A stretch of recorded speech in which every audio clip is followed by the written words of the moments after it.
Guys, I'm excited about one of the new sponsors of the J. Scott Outdoors podcast. Canyon Coolers is based right here in Arizona and makes premium roto-molded ice chests that work. The Outfitter Series coolers are made with near vertical exterior walls to fit snugly into tightly packed hunting rigs without a lot of wasted space. They come at a fraction of the cost of some of the big name brands. Canyon Coolers is a small operation. If you have a question, if you have a problem, you can pick up the phone and talk to a human being, not an answering service. Canyon Coolers offers the industry's only Vortex-like warranty, which is completely no fault, no hassle warranty for as long as you own the cooler. How can you beat that? It's literally the last ice chest you'll ever need to buy. Just for the J. Scott Outdoors podcast listeners, you save 10%. All you got to do is go to canyoncoolers.com and enter the J. Scott promo code at checkout, and you're going to get a 10% discount. Welcome to the J. Scott Outdoors podcast. Today we have a longtime friend of mine and the podcast, Chris Roe of Roe Hunting Resources on the line. Chris, how you doing? I am doing well. How are you doing now that you're back in the lower 48?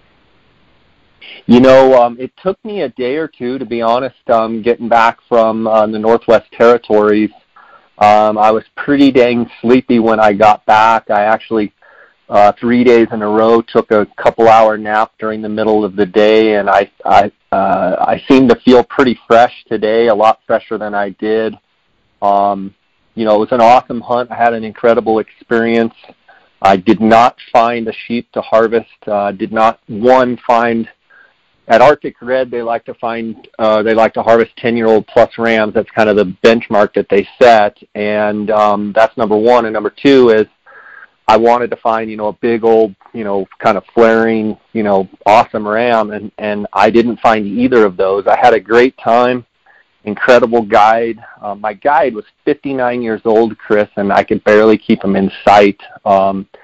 His name's Al Clausen. He's been on 140 sheep harvests. He's killed 22 Dall sheep himself. He's killed 3 stone sheep. He lives in the Yukon like just a sheep nut. He's got two Dall sheep tattoos, like he's really, really into it. And so it was awesome to hunt with him, get to see how he does things. But the thing that really, I guess impressed me about the whole thing was his drive.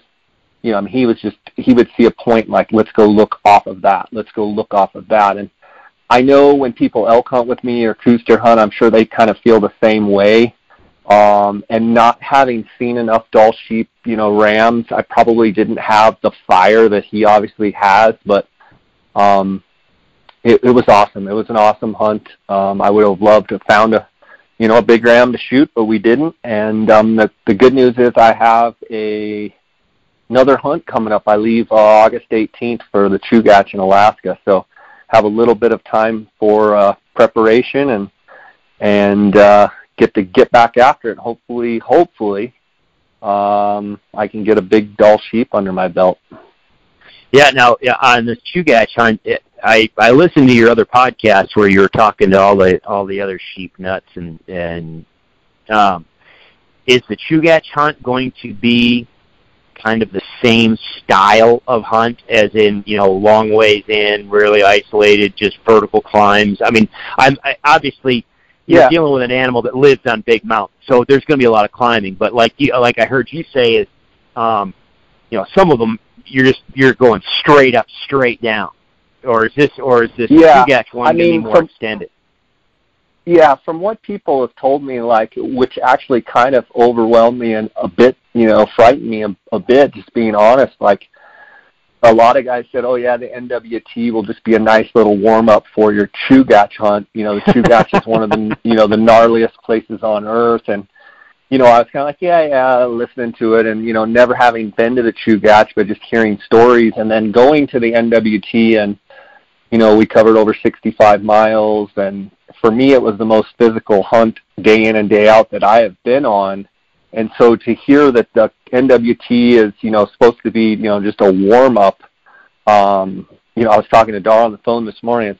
He's going with me on the Chugach. He's like, I'm frightened. He's like, if they're saying the Chugach is, a whole step above, and not like frightened from a standpoint like, oh, I'm, not going to be able to do it. Just, it was pretty physical. A lot of just real steep vertical climbs, a lot of boulder fields, that we had to climb that were wet, and every step is slick and slippery. And, it's one thing to go up some of those, for a mile or so, just constantly climbing through boulders, but then you got to come down, and every step you can fall on your butt. And so I think the Chugach is going to have a lot of that. I think the Chugach will have, from what I understand, quite a bit more brush in the basins, kind of lower down, that we might have to fight through, with the Devil's Club and with the alders, like some of what we saw on the mountain goat hunt last year.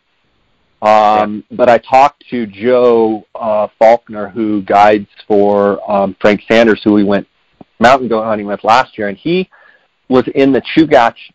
As soon as he dropped us off at the airport, he went to the Chugach with a friend on a Dall sheep hunt, not in the exact unit, but definitely in the Chugach Mountains. And he said, Jay, in my opinion, you will not fight brush like what we fought on the mountain goat hunt. He said that's by far the worst brush I've ever fought. He said the Chugach will have quite a bit of brush, but nothing like probably what you experienced on the mountain goat hunt. So that was a relief. The thing about the Chugach is I think there's less sheep, which is, I only saw 19 rams. There's less sheep, but there's some bigger rams. So, I think the potential of finding what I will think is a shooter or a ram that I will want to shoot, I think is probably, the probability is better on the Chugach hunt than it was in the NWT.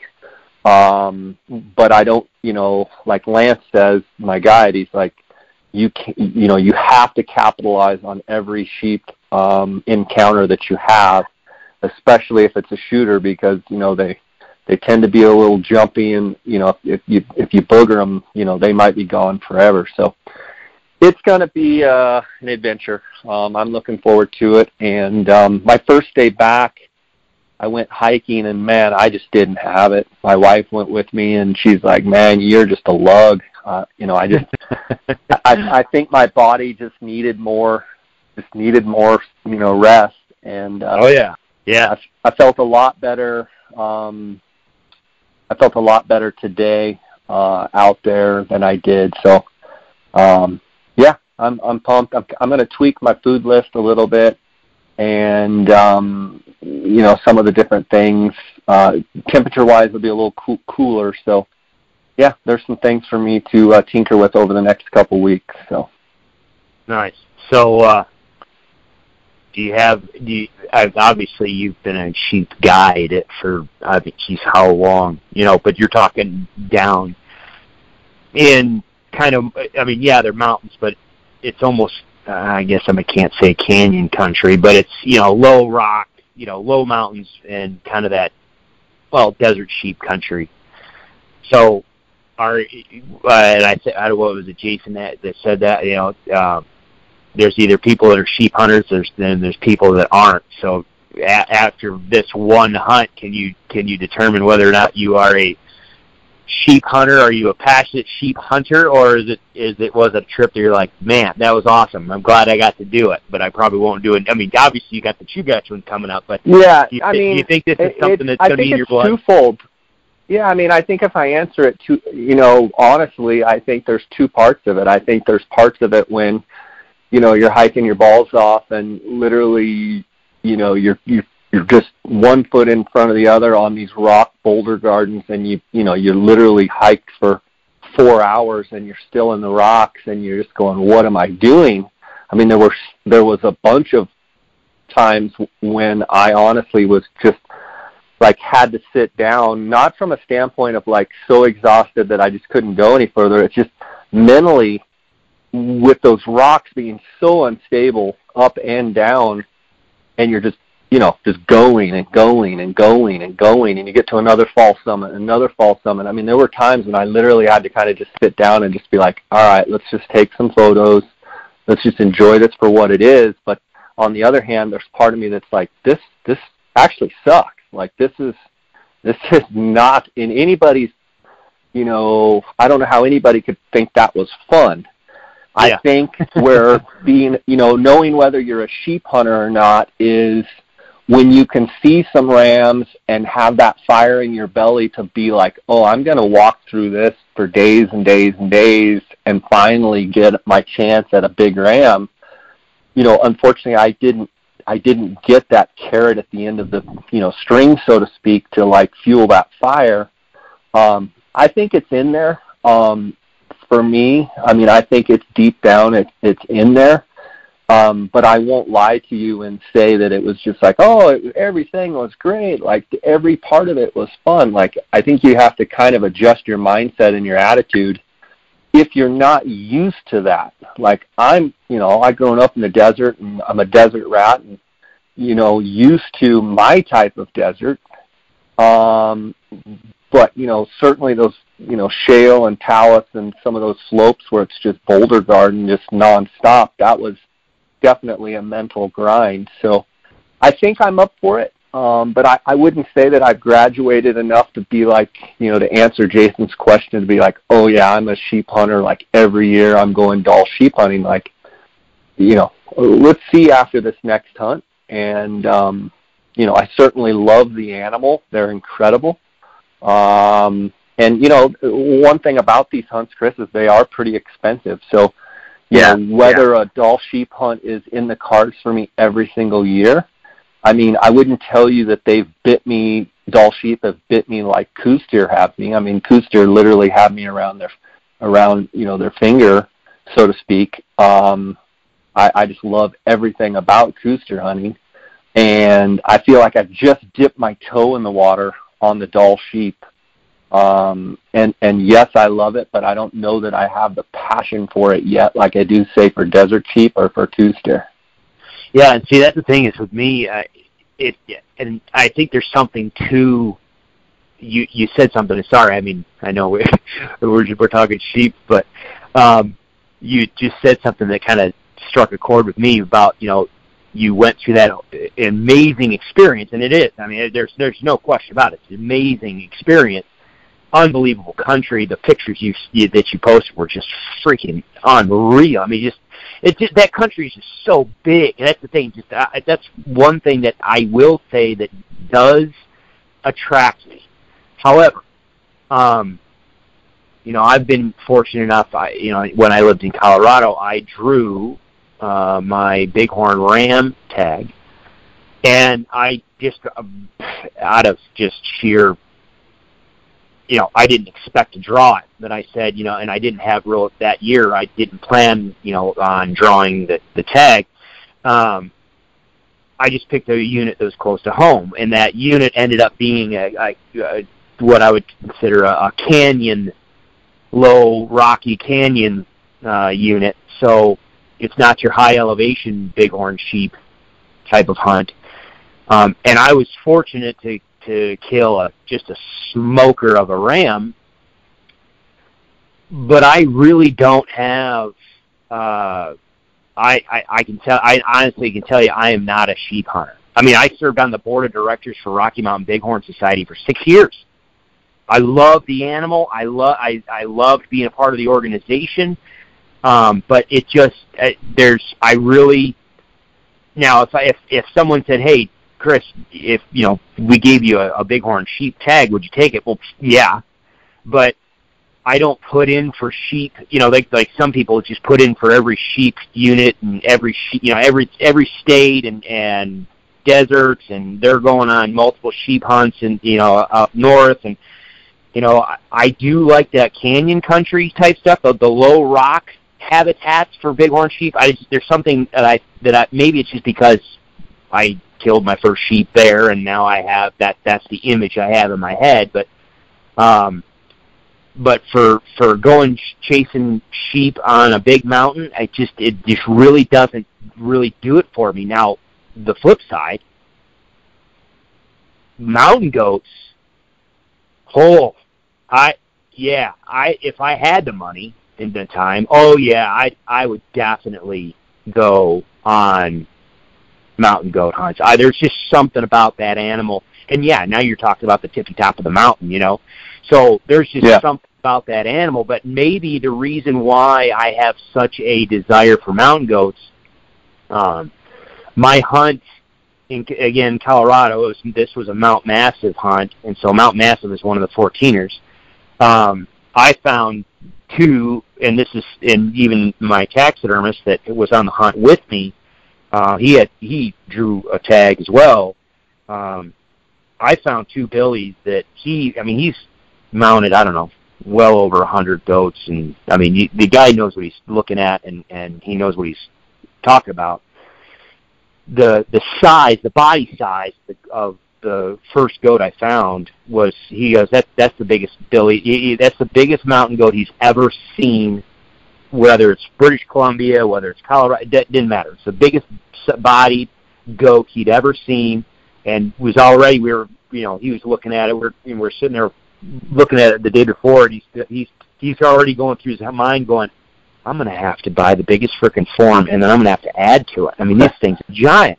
And then the second billy that was with him was a very large-bodied billy, just huge, massive horns. So these were two world-class billies that I found. No one had stumbled onto these billies. And so here we are, the day before season. There's already been a season in the unit going. And no one stumbled on them. And I've got a tag, he's got a tag, and then all of a sudden a third billy shows up, and it's another big billy. I'm like, this is going to happen. Well, we hike up long story short, we hike up the valley. The smallest of three pops out. Greg's like, I'll shoot that one. I'm like, dude, go for it. So because we were told, these goats will stand there and look at you. So he shoots his goat. The sound of the shots going off in the basin sent the other two goats up over the mountain, out of the unit, gone. Left the unit, gone. Yeah. So it went from, I was riding on cloud 9 to, oh my gosh, the pit of despair that we just all that time. I ended up filling my goat tag. It was just a 4-year-old goat. I shot my goat, but I think there's still something there lingering that I want to fulfill. But there's just something about goat. So it is interesting that, like we said, you didn't get the prize at the end of the race, so to speak. I think there is something to be said about that. You know what I mean? I think if you get your hands on enough of them, I think my love for Coues deer has grown and grown and grown, so much like elk as well. You get around some of those big mature animals, and you hunt them and hunt them and hunt them, and they kick your butt, and then you finally have success and get one on the ground, and you get to fondle those antlers, and you get to experience that. It almost fuels the fire within. And I feel like if I spend more time around Dall sheep, I know that, for one, the country is awesome. It's just cool. They're neat animals. I think I could get where I was, could be a Dall sheep junkie. But I don't think it's fair to say that, I'm a dyed-in-the-wool, Dall sheep hunter, only going on, having gone on one hunt. So I don't, respectfully, for all those guys out there that, Dall sheep is their passion, I certainly wouldn't want to be one of these guys that jumps in one hunt in and, I'm the expert on it. Number two, I know, there's people like Al that have been on 140 Dall sheep harvests, that I respect the time that he's put in and the punishment that he's put his body through. There's some reverence there where, absolutely would I have loved to have been around more rams, been able to digiscope and, phone scope more rams and, look at them and really get to study them. Absolutely. And it's, with the Chugach coming up, I feel like I've got a second chance to, get to experience them more. And it's yet to be determined whether I'm just, putting my deposit down for my hunt next year or the year after. But I'd certainly like to take advantage of this next hunt, and I would like to harvest a Dall sheep. Now, with that being said, I've never been one to just like have to harvest something just to shoot it, just to say that I got one. And I go on lots and lots of hunts and never kill anything. Most of the time when I do shoot something, and especially lately, like, you know, it's usually something pretty good. And you know, so that's where I'm at on that. So Doll sheep was just something that you wanted, but you're not on a quest to get your slam. You know, or are you? no. I mean, I really could I see myself getting my Grand Slam someday? Yes. Do I see myself as one of these guys going, okay, I just shot a Doll sheep in the NWT, which I didn't, but let's say I did. And, okay, yeah, I've got this other hunt, but, man, now I need to get a Stone. Now I need to get a Rocky. Like, I could see myself, hey, I might just hunt Doll sheep for 6 or 7 years, and you know, if I draw some other tags, or if, you know, a hunt comes along. But I've never been one of these guys like, oh, okay, I've shot my, you know, Merriam's turkey, my Rio Grande, my Gould's. Like, I gotta go. Like, you know, I've been many years. I still haven't killed an Osceola. I still haven't killed an Eastern. You know, I kind of am one of those. Once I kind of dive in and start enjoying something to hunt, you know, I kind of just do it over and over and over. So, you know, I'm definitely not one of these bucket list guys. It's like I'm checking that animal off the list and I'm checking this animal off the list. I look at it as more like I'm pretty happy hunting elk and coos deer and mule deer and, you know, Gould's turkey, and, you know, kind of focusing on those animals. And, you know, one would argue that a lot of that is maybe because of where I live and the proximity to those animals, and, you know, I'm around them and, you know, what have you. And I do like adventure, but, like, you know, going to, you know, Pakistan or going to, you know, some of these far-off places and traveling for 4, 5, 6 days, and it just doesn't really intrigue me. Would I do it? Yeah, I'd probably do it if someone's like, hey, I got this great, you know, hunt for this, that, or the other. But I'm not one of these guys that, like, has to go on adventure travel just to make it exciting, you know? I'm just tickled going coos deer hunting every single year and hoping to never have to miss a coos deer rut in January. And, you know, going to different ranches, same ranches, you know, it's just one of those things. Or hunting turkeys, like, you know, yes, I like going to new places, but I also kind of like just going where I like to go. No, you and I have never talked about it. It's kind of interesting. Yeah, you and I have actually never really talked about this, so it's very interesting to see that we are similar in that way. Yeah, I still have not killed an Osceola. You know, would I like to? Sure.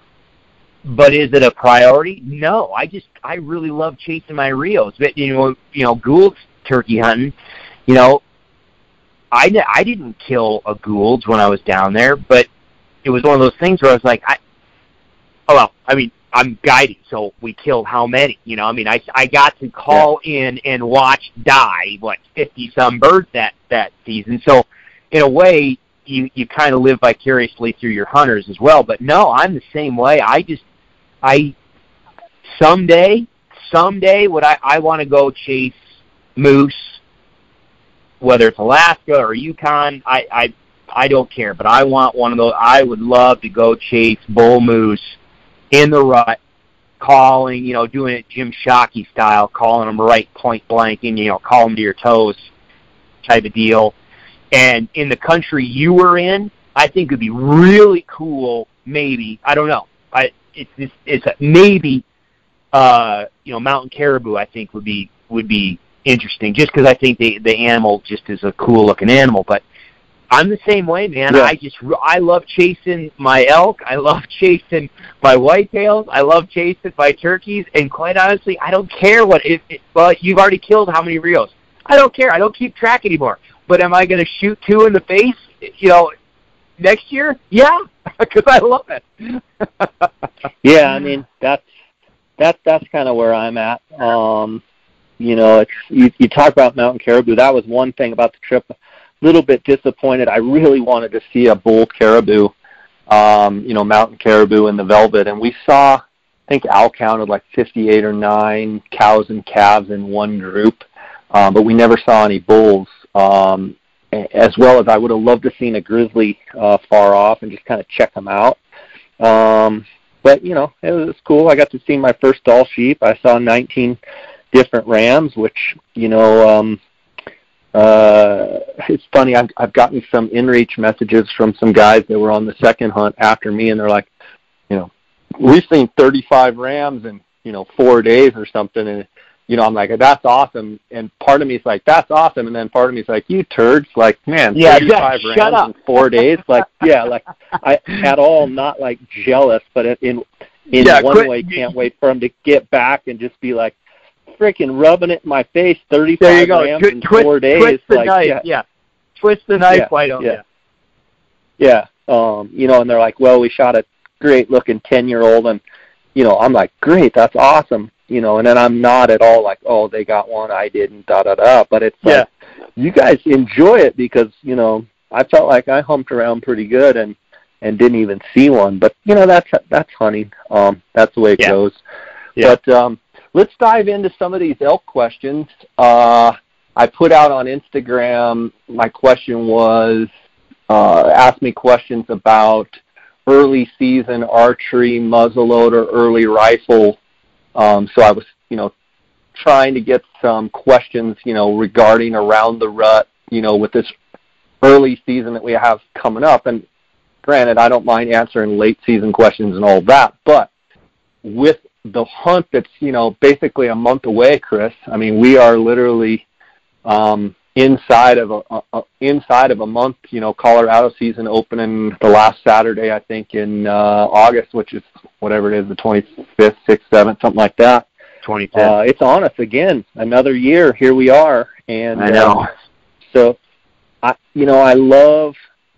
don't know if you've seen it, Chris, but on Instagram there's this new thing that you can say, ask me a question. And on my way up to the Dall sheep hunt, it just came out, so I thought, I'll mess around with it. I was in the airport in Edmonton, and I answered a bunch of questions, and then when I was coming back, I also threw it out there. And I feel like it's a great way to interact with, you know, the people that follow my content, listen to my podcast, and what have you. So I thought by asking the question on Instagram and then getting you on the line and you and I can answer a bunch of these questions, because I think by doing it through audio, through the podcast, we can, some of the questions dive in a little deeper than, you know, type in a couple sentence answer. But it's a really neat feature that I've been enjoying, you know, just answering and helping people with their questions. So let's just dive in, okay? Go for it. I want to, before I do dive in, if this is the first podcast episode that you've listened to of mine, and certainly, or if it's the first one you've heard Chris, Chris is a wildlife biologist, ecologist, studies animal behavior, has really focused on elk behavior, white-tailed deer behavior, turkey behavior, like we were talking about, you know, the three animals that you enjoy the most. But Chris, give me the, you know, 2 or 3 sentence Reader's Digest version of your ecology and wildlife biology background. For those listeners that aren't familiar, you have the Roe Hunting Resource, you know, rowhuntingresources.com. You've got the elk module, which has hours and hours and hours, I want to say, what is it, 50, 60 hours of videos. Yeah, I think we're right about 40 hours right now. 40 hours of videos on elk behavior, why, and you try and interpret why they're doing what they're doing, you know, when are they doing it, what's making them do it, and studying that. So briefly, before we get into the questions, to introduce yourself, why don't you go ahead and do that? Yeah, so as a kid, I was always, my grandfather was a game warden. He got me into hunting and fishing early on. I knew early on, once I started hunting for myself, that's what I wanted to do. I wanted to be a wildlife biologist. I wanted to work with wildlife. And so as I grew up and then jumped into college and we're skipping over a lot, but going through my college to become a wildlife biologist, I had the good fortune of getting on a research project, the Upper Eagle River Elk Study, back in the mid to late 90s, early 2000s. And my job during the summers was literally to hike a bunch of gear into the backcountry, get up into these alpine basins, and sit and watch elk and record behavioral interactions. Now, that specific study was looking at cow-calf interactions, but when you sit there for year after year and just sit there for hour after hour watching elk do elk things, you can't help but notice behavior, especially, and I've always been passionate about animal behavior. It's just something that I've really, really loved. And so you sit there and you watch all that, over time, you can't help but pick stuff up. Well, when I graduated, we started our business. My wife and I, she's a wildlife biologist as well.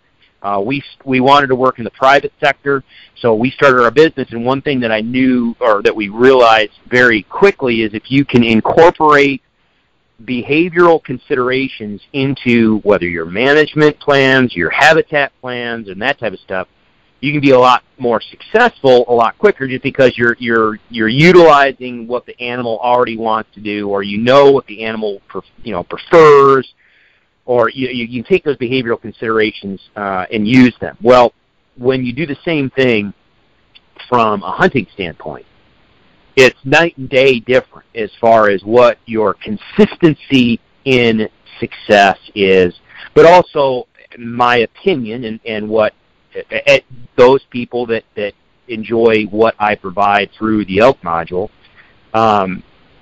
it can be a lot more fulfilling as well. If you understand, if you're the type of person that is naturally curious, if you're the type of person that always wants to know why, why am I seeing that? What's going on there? If you're that type of curious person, well, then you're very much like me.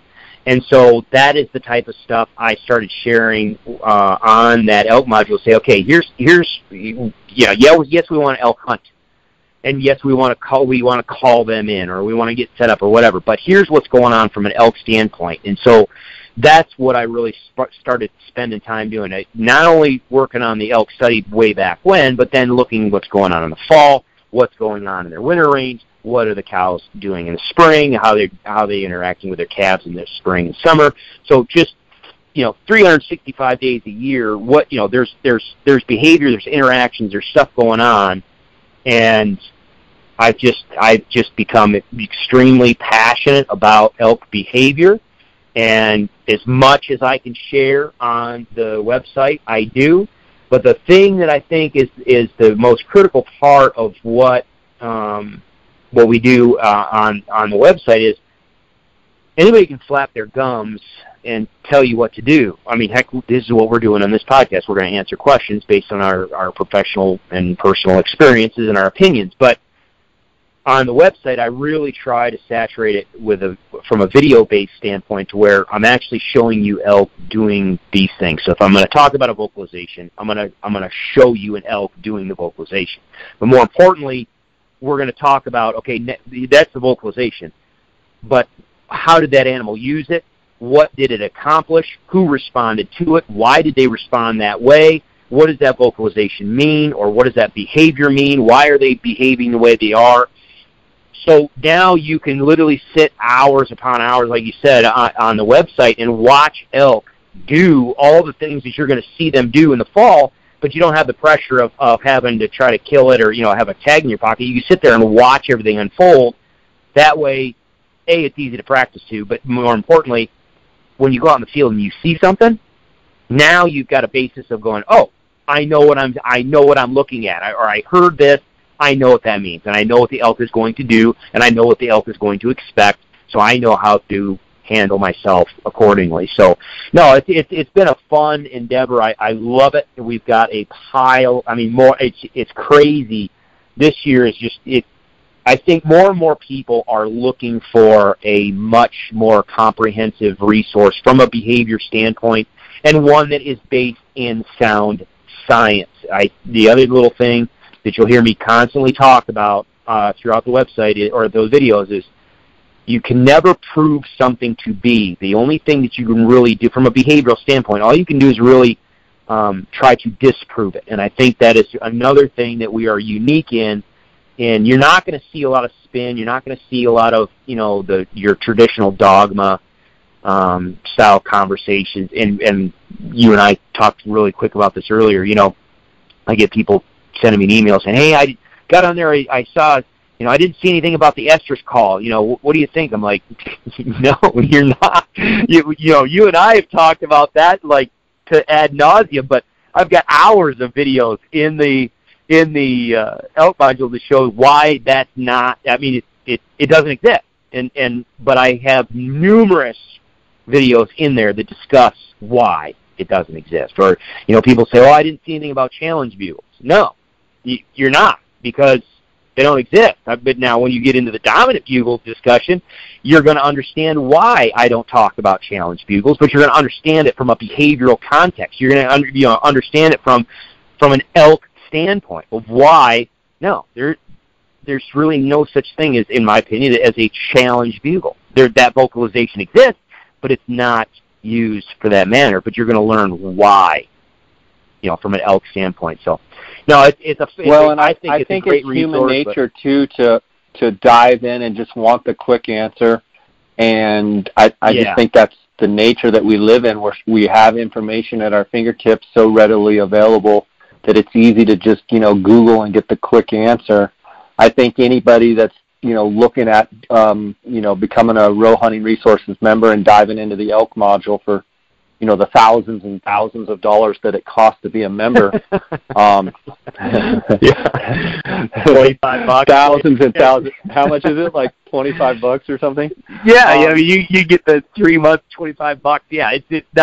It's real expensive, but I think if you want just the, Google answer, Wikipedia, just like the quick, 2 second, I think you'll find some of that there because you'll just stumble across it. But I think you almost have to get into it and listen to what Chris is saying to comprehend the whole picture.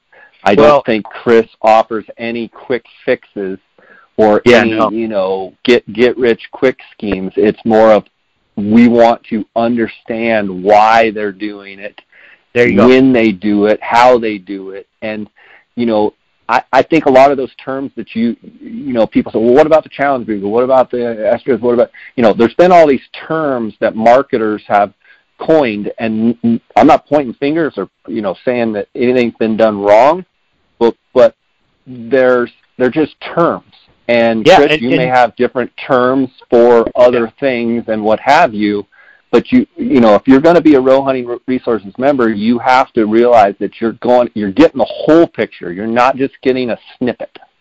Well, and that's the thing is, it's not that there was anything done wrong, because until we started doing what we're doing here, everything has been from a hunter standpoint. So when people talk about challenge bugle, it's because it's from a hunter standpoint about what the hunter wants to do with that bugle.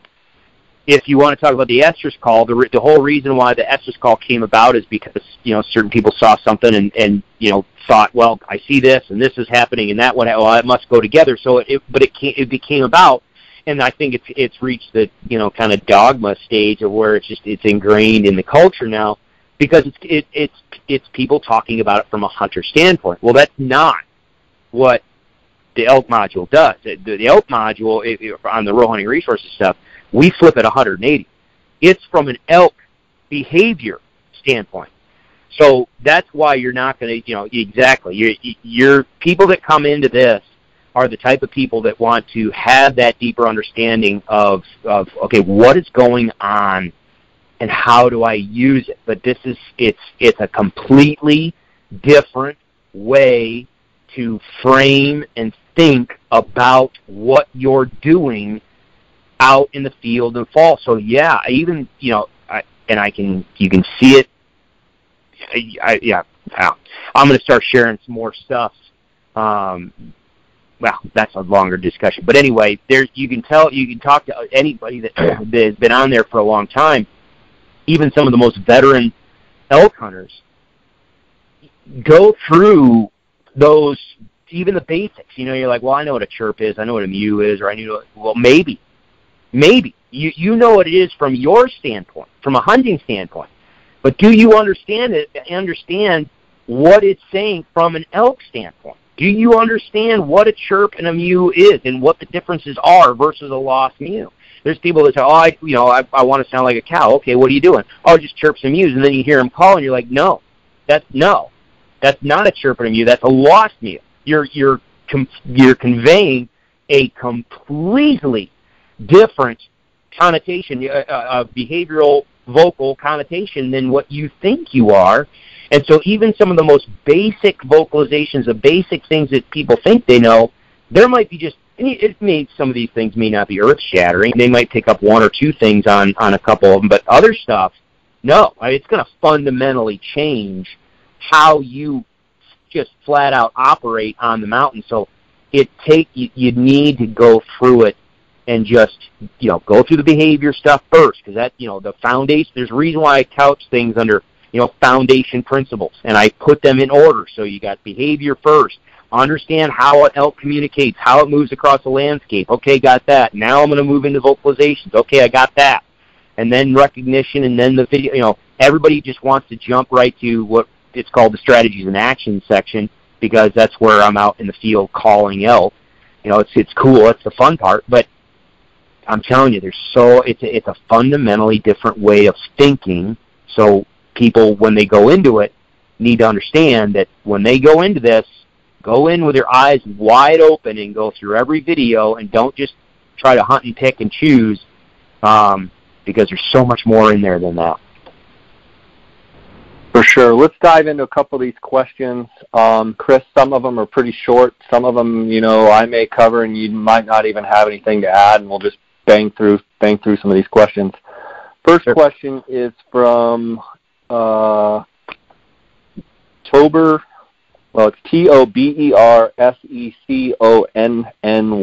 He asked me the question, ask us, best scent control for early archery elk hunting. My answer to that would be there's really nothing you can do to completely mask the human scent, and that the elk is downwind, they're going to smell you.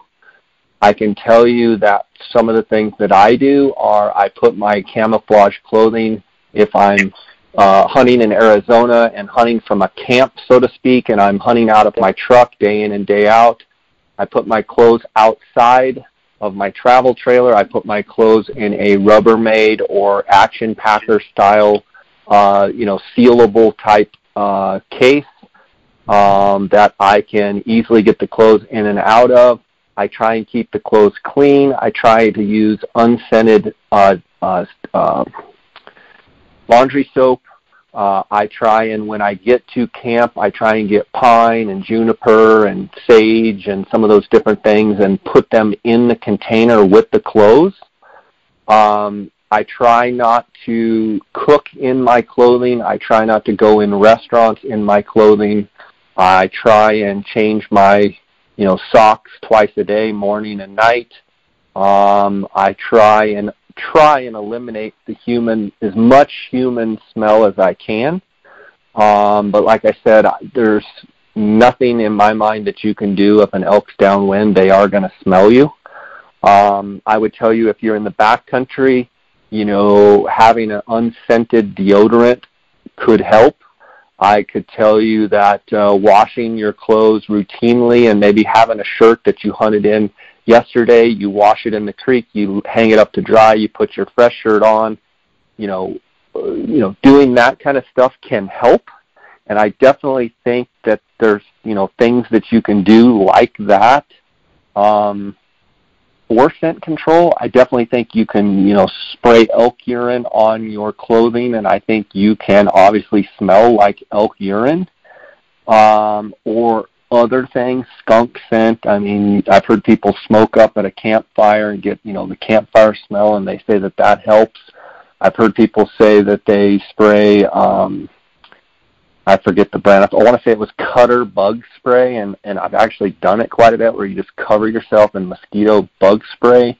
And for whatever reason, when an elk kind of gets downwind, they're kind of confused. They don't really, associate that smell with human smell for whatever reason. But when it all comes down to it, you can't fool an elk's nose. You can do things that kind of mitigate and help. Chris, you got anything to add? Yeah, I've never heard about the bug spray one. I don't know if I like that one. It's kind of like some people talk about. I've actually done it, and it's Cutter bug spray, and it's the spray-on. And I did it for actually a couple years. Chris, I'm going to tell you that there were times when elk did swing downwind, and I'm going to tell you, I've got a few buddies that absolutely swear by it, but I'm going to tell you what I witnessed was that they kind of had just like a confused, but not like I'm spooked. But I don't know if that, there's so many variables at play. But maybe they're smelling whatever the chemicals are that are in the bug spray, and they're associating that with something that's, not human caused or what have you. I don't know. Maybe you smell like a hiker. Yeah, I mean, maybe they're like, oh, that's just a flower picker. I can just tell you that an elk's going to smell you most all the time, no matter what. Yeah, there's a couple things that I do that I would add, and it depends on one, if I'm hunting out of base camp out of my truck, I will have Primos makes that Control Freak spray. It used to be the Silver XP. It's got colloidal silver in it. I can tell you that stuff works phenomenally, as does the Dead Downwind spray, the enzyme stuff. That works pretty darn well. So you can either of those two, but I really like the Silver XP or the Control Freak stuff. So I think Hunter Specialty made some stuff that was like a scent neutralizer as well. Yeah, but you got the biggest. Okay, let's talk about that real quick. Then you got the biggest thing is you got to make sure it's something other than just baking soda and water, and that's what a lot of them are. That's why I said the two that I said. The one with the Primos one has colloidal silver, which does actually have antimicrobial properties to it. So it's got a scent neutralizer in the solution, but then the colloidal silver helps keep the scent down. And then on Dead Downwind, it's an enzyme, active enzyme that breaks down bacteria over a longer period. So it's not just a baking soda and water. And you can tell, right? You can spray stuff, and and when it dries, it turns to a white powder. That's just baking soda and water. You can do your own with that, and hydrogen peroxide or whatever you want to do. But so I will take that at my base camp, and I will spray my stuff down with that. But if I'm in the backcountry, chlorophyll tablets. You can get that online, just chlorophyll tablets. Start taking them about 2 weeks before your hunt religiously. It'll turn your poop green, but it will knock down your personal body odor. They actually prescribe that for people that have chronic bad body odor. So chlorophyll tablets can knock your signature scent down just intrinsically. And then I will take those blue, you can see them like at hardware stores or, whatever, but it's a heavy-duty paper towel, essentially like a shop towel, like just the heavy-duty cloth. The ones I get are blue, but it's a heavy-duty kind of a paper towel. I will unroll a whole pile of those, fold them up, stick them in a Ziploc bag, and then I'll pour Primos, that Silver XP, that Control Freak, in the bag so the towels get saturated. There's weight there. It's going to be heavy-ish for the size, but I will pack that in my backpack because at camp I can then take that towel and use it to wipe down my body and just kind of take like a pit bath, but knock some of my scent down as well. Merino wool. If you can wear as much merino wool on your upper body as possible, merino wool does not hold scent as well, and it will actually fight your scent. And if you do what Jay says and rinse your clothing out in the creek, it'll dry, and it'll be. You're right back to square one where that shirt is good. There's a lot of times that I can get away with a 3 to 5 day hunt on one shirt. So those three things right there, those few things right there is what I do. I will tell you too, Chris. I completely agree with the merino wool. Actually, on this Dall sheep hunt, I wore the same shirt the whole time. And I'm going to say day 8. Day 8 is where the turning point, where it's like, I can't believe that the shirt hasn't stunk, but it finally, finally gotten so bad. I actually had to get washed up in the creek. I was making myself sick, just smelling myself. But about day 8 is when that merino wool finally kind of gave way to some smell. Let's move on to the next question. EJ Garza, Garzaii, says, any New Mexico private land archery elk recommendations?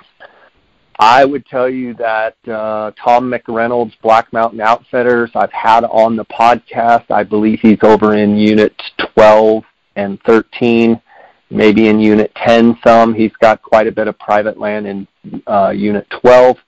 I would tell you that Jeff Lester with Hunt Hard Outfitters, he's got quite a bit of landowner tags and some private land stuff in New Mexico as well. I've had both of them on the podcast. I've had Joseph Graham out of Ruidoso, New Mexico. He's got some private land stuff.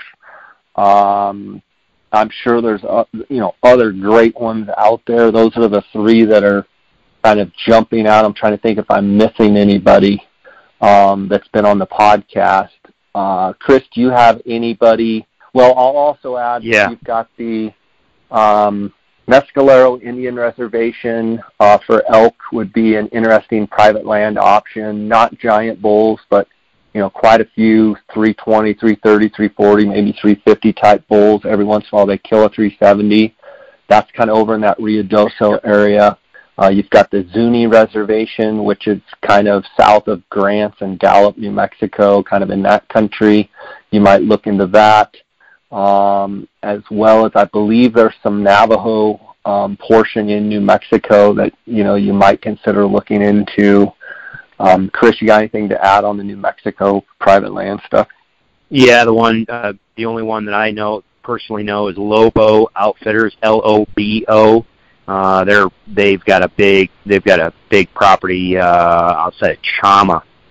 But the only thing is, I would give him a call, but he usually is booked. I mean, they run a really good outfit. But yeah, that would be Lobo Outfitters. Okay. Another question comes in from O.L. Wyatt, and he says, bought my first point last year. What are your favorite mid-tier archery units? I'm assuming, since I'm, Arizona, I'm assuming that he's talking about Arizona. O.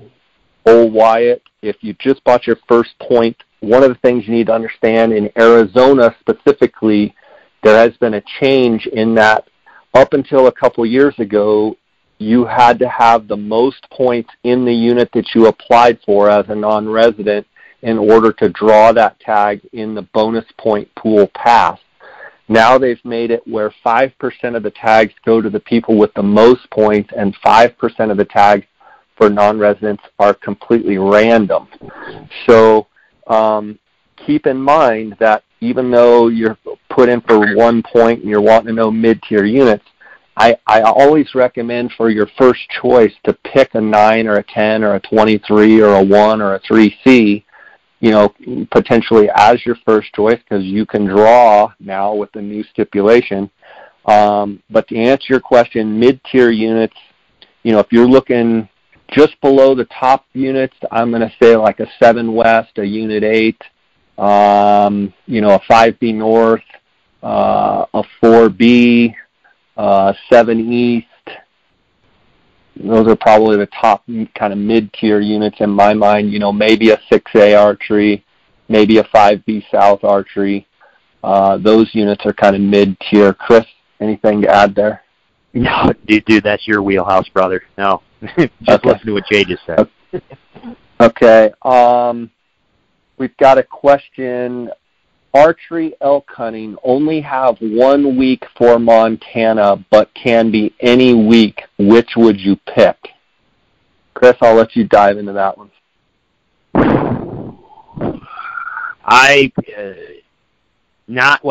Not knowing, okay, right off the bat, I have not been following Montana. I have no idea what their weather's been. I have no idea about moisture cycle, and I do not know where he's talking as far as units go.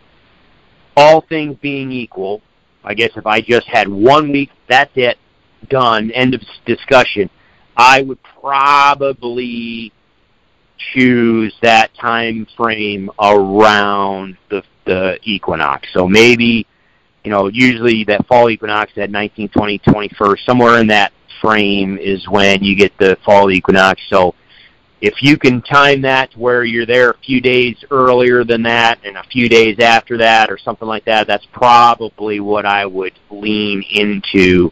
Maybe, yeah. If I had to just choose 1 week, that's probably what it would be. Obviously, Chris, we've talked about before on the podcast, like early in the season, you can potentially maybe have a chance at a bigger bull because they're not with cows yet, but yep. You're talking about 1 week. You're talking about, for the most quote-unquote bugling activity where someone, feels like they're in the game, they can hear elk bugling, kind of, even if you're talking, he's talking Montana, but I mean, even if you're talking Colorado, I mean, anytime from, wouldn't you say, like year in and year out, like from that September 20th to that, September 10th to that September 25th, like those 2 weeks, kind of are when you're going to hear bugling most of the time. You're going to have interactions. Every year the moon's different, but you get much earlier than the 10th. A lot of times it can be finicky. You can get, bulls that are maybe sounding off every once in a while. But, I mean, historically, that 10th through the 25th, and really like that 15th through that 22nd, 23rd, I mean, that's usually pretty good bugling time frame there. Yep. Okay. Here's a question from James Webb. That's James WEBBATX. He says, southwestern Colorado, between the fires in 74 and the drought, should I expect a big reduction to rutting in Unit 71? Chris, you're probably more familiar with those specific units than I am. Obviously, 74 and 71, I assume, are going to be down in that south-central kind of southwestern, Pagosa Springs, from Trinidad over to Pagosa Springs, kind of that country, I would assume. Yeah. The only thing go ahead. Oh, no. Sorry, I didn't mean to interrupt you. Go.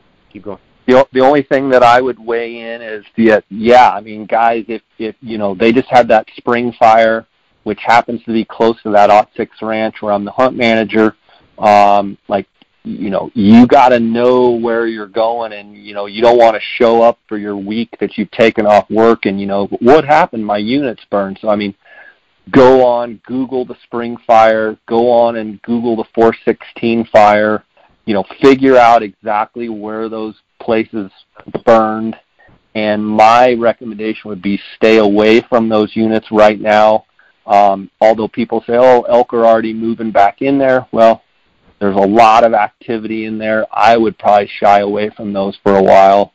And as far as big reduction in rutting in 71, Chris, you want to tackle that? Well, I can't say that it's going to. I mean, obviously we've got some time here coming up, but for August, and that some areas are starting to see some monsoon moisture come in. But it would not surprise me if things continue on the same path that they've been going. It would not surprise me to see things kind of subdued, especially early. Again, we talked about it on the website, the things that actually cause cows to cycle.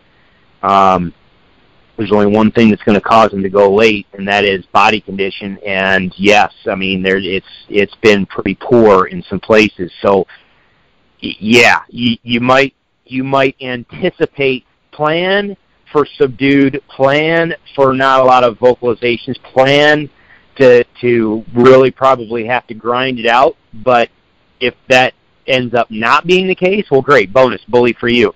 But I would definitely plan that way, and if I was going to be hunting in some of those areas, that's probably the only time that I would probably say, maybe I will favor the later half of the season rather than the front half.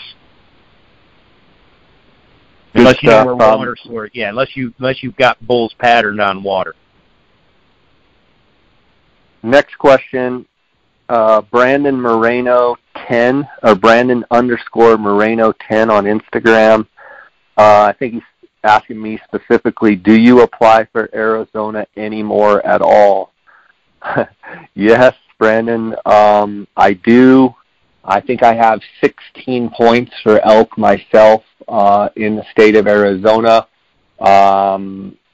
With it being a drought year this year, I actually just did a preference point. I did not want to draw a tag in the 2018 season.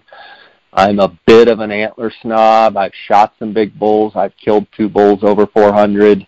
I would like to chase another big bull, and I just felt like, going into with the very little moisture that we had in the winter, very little moisture we had in the spring, I just felt like, the bulls that I would want to be chasing wherever I ended up drawing, I just felt like they're not going to be 100%. I think there'll still be a few big bulls around.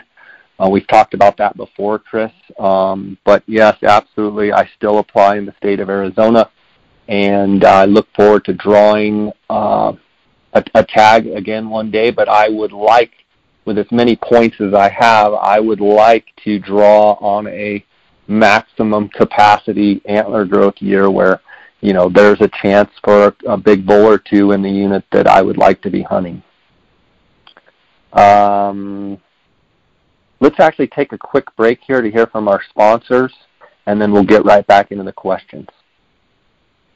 Guys, I've got an awesome opportunity to tell you about. You can check out the Go Hunt Insider for free for a 30-day free trial right now. All you got to do is go to GoHunt, that's GoHunt.com/JScott. Look for the blue Start Your Free 30-Day Trial button and click there. This is by far the most valuable tool a Western hunter could give themselves. Insider changes how hunts and hunting information are found. When you go in the Insider, you'll be able to check out the Filtering 2.0 system. You'll also be able to check out the draw odds for each unit, for each animal, for each state.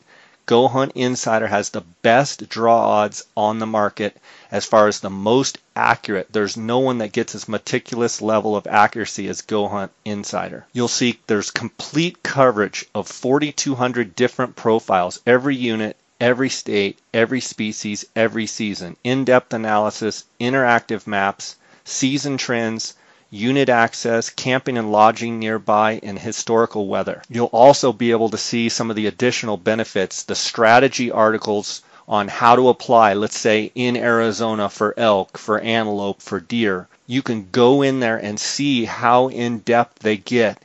It's an unbelievable opportunity, a free 30-day trial. They also do monthly giveaways, so just by being an Insider member, you get monthly giveaways. They give over $100,000 plus per year of giveaways, gear, tags, hunts. Another unbelievable thing about the Insider is the Go Hunt Gear Shop. So every time you buy something, you accumulate points. In essence, it's giving money back to the Insider. You might ask, well, how does this work with the Go Hunt Insider? How does the 30-day free trial work? You can sign up to try Insider's industry-leading hunting products free for 30 days. They do take your credit card information so that you can automatically become a member once your 30-day trial ends. You can cancel at any time during the 30-day free trial, and it doesn't cost you a dime. You might ask, how is this different from other resources out there? Insider provides analysis and tools for every unit, every species, and every hunt.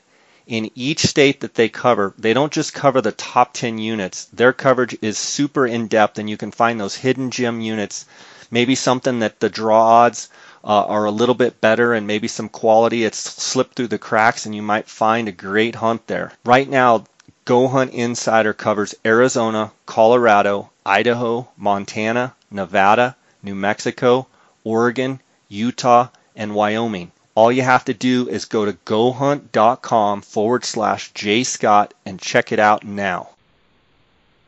Okay, Chris, we're going to dive into the next question. I didn't even let you answer the do you apply for Arizona anymore. I assume you apply for Arizona, but you're also guiding in Arizona this year down in Unit 9, are you not? Correct. Yeah. So yes, I'm one of those late to the party people. I've only got a handful of points. So, but yes, I do apply, but yes, I'm guiding this year down in 9. And okay. yeah, and you're probably right. I mean, and I don't know if this is relevant to his question or not, but just from the statement you made, and I don't have all the information yet, so I'm just going to put this out there from what we've seen so far. But there's the folks I'm working with have checked some of the game cameras, and because they run a really, really high quality inventory with game cameras each year, and I've seen some pictures of bulls that are the same bull from last year to this year, and man, some of those bulls are 20 to 30 inches off. So yeah. Good fronts, good thirds, good mass, and then all of a sudden, it just seems like the faucet got turned off. So we'll see what ends up happening. So yeah, I mean, one thing, I was actually talking to Monty the other day, and he lives in Unit 9, and he was saying that, there has been rain over the last couple of weeks while I was up Doll sheep hunting. There was quite a bit of rain. I don't think enough, to help the antler growth. I mean, the big bulls are basically done. They're going to be rubbing here over the next 10 days to 2 weeks, but that the country is greening up, and that there are quite a few tanks with water and things are looking better. So hopefully from a body condition standpoint, elk feeling good. Hopefully the rut's good for you guys down there.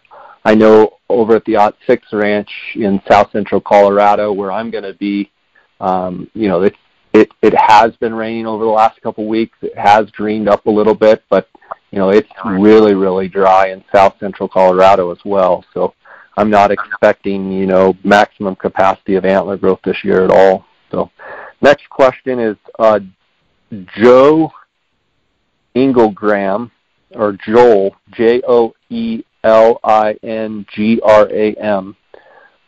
Does patterning bulls early season pay? Any dividends come early archery hunt? My answer to this from an Arizona standpoint is kind of twofold. First, if you're going to pattern bulls all summer long and you've been watching them in June and July and now you're watching them here at the beginning of August, I'm going to tell you that if you don't know, a bunch of those bulls are about to make a 15 to 20 mile move. I got a question unrelated to these questions yesterday about someone asking me, I noticed the governor's tags, there's been a couple bulls that have dropped lately.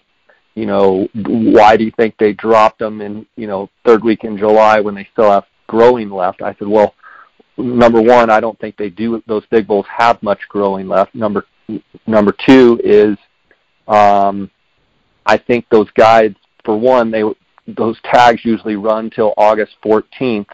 So they're, running up against the timeline. But the biggest thing is they want to kill them before August 1st hits, because a lot of times once August hits, those bulls make their big 15 to 20 mile move. In the case of that bull in Unit 9, Chris, that flare bull that a bunch of people had photos of for many years, and then, he ends up getting killed 22 miles away in Unit 7 West. It's a perfect example. And not to mention that bulls can move from, other units into the unit, but don't, in my opinion, put a whole lot of stock into what you've seen in midsummer velvet and expect them to be there. Now, Chris, I would like you to talk a little bit about, glassing these bulls up in high country basins in Colorado.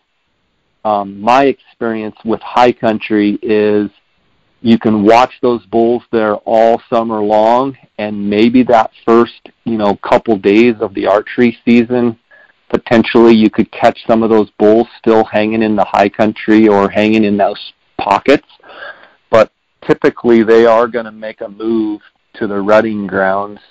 And so personally, I don't put a whole lot of stock in scouting, quote unquote, early. I think it's super important if you want to get out and learn the country, get out and get in shape, and get out and get fired up about elk season. But I would say that from about the last week of August, through the middle part of September, like that's when you should do your most scouting, and when you should really key in on, okay, I want to kill that bull. Here he is. Okay, let's watch him for 7 days and try and get him killed. Whereas if you watch him all of June or July, he's more than likely not going to be in the same country. Chris? I agree. Just a couple things. One, keep in mind or pay attention to if you're, how do I phrase this? Age class matters. So a lot of times, if we're talking about a 2.5, 3.5, maybe even a 4.5-year-old bull, a lot of times those bulls will probably be in the proximity of those cow-calf groups. They're not going to be too far away. So a lot of times you will see them kind of linger in the area a little bit longer, and they may not make as big of a move. But if we're talking about especially those older age class bulls, those bigger bulls, those ones, what you see during the middle of summer is not necessarily where they're going to be come season. Now, with that being said, however, it's not always the case. Like, for instance, my big bull that I killed just a couple years back, I actually found him up in the high country, and I killed him about 300 yards from where I saw him in the summer. So he stayed right there, but he was the biggest bull in there, and the other bulls that he was with in the summer were gone. One was on the complete opposite side of the valley, way up, and then the other one was completely gone. So, yes, I caught him in there opening weekend, but it was one of these years where the season started early, which was good, kind of like this year. So, yeah, on years like we have this year, where you start on the 24th, 25th, 26th, something like that, you can kind of sometimes catch them before, at least in Colorado and some of the high country stuff, you can sometimes catch those bulls before they make that pre-rut move. But do not be surprised that if you've been sitting there all July watching a bachelor group of bulls, and you're like, oh, yeah, and you go back in there opening weekend, and then there's nothing there. I mean, don't be shocked at that. If you're patterning bulls and you're wanting to hunt a general area, I absolutely where are they bedding? Where are they coming out? Where are they feeding? Are they staying to an isolated region on the on the ridge or on the valley or on the bench or wherever they are? Are they predictable? If so, yes, take all those notes and keep that in mind. But also make sure you know where the cow-calf group is in that region, because if you go in there opening weekend and your bulls are gone, my guess is they've already made that move, and they're going to be making a move towards those cow-calf groups. So, yeah, pattern and sit and glass and watch, but don't be surprised if they pick up a move. I do like these early seasons like this, when it starts this early and at the end of August, simply because it allows you a little bit more free time to, if you're hunting the high country, to get those bulls up where they have been or near where they have been all summer. But yeah, they absolutely can pick up and move. Now, what I would say, if you can get into your unit, say the Wednesday before opening day, and get up there and glass, and then you find a couple good bulls, yeah, camp on them suckers and figure out everything that you can figure out about their movement, because, yes, they may pick up move Friday, and now, well, that's a bummer. But if you're there a couple days ahead of time and you find them, then absolutely pattern them, because then you just you've basically cut out a lot of your chasing and prospecting work. You've cut a lot of that out. You know where he's going to be. You can wait for the wind to be right. You can just let those animals just stay on their cycle, stay on their regular schedule, and then slip in there and capitalize on it a lot quicker if you know exactly what they're doing. So, yeah, and let me add to that, Chris. Stay away from them, Steve. Keep away from them. Yeah. Don't even let them know you're there. Don't do anything that's going to allow them to get out of their pattern. And then, like Chris says, like glass them up and watch them. Where exactly do they come out of the timber into the open park? When? Exactly what time? In the morning, in the evening? Like where is a place where you could potentially ambush them? Like watch them very, very carefully. Like it's very important to be in your position and watch them come out of the timber, not hike up there and get up there when, oh yeah, they're already out in the park. Well, you've missed the most important part of where did they come from, as well as in the morning, watch exactly where they go from open to thick.